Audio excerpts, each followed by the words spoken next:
അങ്ങനെ ഇപ്പോൾ നിങ്ങൾ ഒരു 1.25 കോടി രൂപ നിങ്ങൾ കുറേ നാൾ അല്ലെങ്കിൽ ഒരു 10-15 വർഷമൊക്കെ ഇൻവെസ്റ്റ് ചെയ്ത് ക്രിയേറ്റ് ചെയ്തു, നിങ്ങൾ നാട്ടിലേക്ക് പോകുന്നു, 50,000 റുപ്പീസ് വെച്ച് നിങ്ങളത് വിഡ്രോ ചെയ്യുന്നു. അതിനോടൊപ്പം ഈ 1.25 കോടി രൂപ എന്താവുന്നു, വീണ്ടും ഗ്രോ ആയിക്കൊണ്ടിരിക്കണം. മനസ്സിലാവുന്നുണ്ടോ? അതായത് നിങ്ങൾക്ക് അതിനൊരു 12% റിട്ടേൺ ആണ് കിട്ടുന്നതെങ്കിൽ നിങ്ങൾ ആ 12% റിട്ടേൺ പൂർണ്ണമായിട്ടും പിൻവലിക്കാതെ നിങ്ങളൊരു 8 to 10% റിട്ടേൺ ഒക്കെയാണ് നിങ്ങൾ അതിൽ നിന്ന് പിൻവലിക്കുന്നെങ്കിൽ വീണ്ടും നമ്മുടെ ഒരു 2 to 3% ഗ്രോത്ത് നമ്മുടെ 1.25 ലാഖിൽ വരും. അങ്ങനെയാണെങ്കിൽ കുറേ വർഷം കഴിയുമ്പോൾ അത് വീണ്ടും വളരുകയും അത് വലിയൊരു കോർപ്പസ് ആയിട്ട് ബിൽഡ് ചെയ്യാനും പിന്നീട് നിങ്ങൾക്ക് ഈ ഒരു ബിൽഡ് ചെയ്ത കോർപ്പസിൽ നിന്ന് തന്നെ നിങ്ങൾക്ക് മറ്റൊരു ഫിസിക്കൽ പ്രോപ്പർട്ടി ഒക്കെ വാങ്ങാനും സാധിക്കും.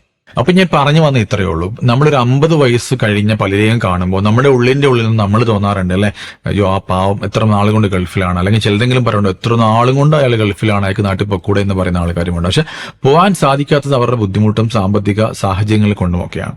അപ്പൊ ആ ഒരു സാമ്പത്തിക സാഹചര്യമൊക്കെ ഒരു മുൻകൂട്ടി മനസ്സിലാക്കാൻ നമുക്ക് സാധിച്ചാൽ നമ്മൾക്ക് മുമ്പേ സഞ്ചരിച്ച അവരുടെ പ്രവാസികളുടെ പാത അതേപോലെ ഫോളോ ചെയ്യാതെ നമ്മളൊരു 30 വയസ്സിലൊക്കെ നമ്മൾ ഇൻവെസ്റ്റ്മെന്റ് ആരംഭിച്ചാൽ ഒരു 45 വയസ്സാകുമ്പോൾ വളരെ സുഖമായിട്ട് നമുക്ക് നാട്ടിലെത്തി ജീവിക്കാൻ സാധിക്കും.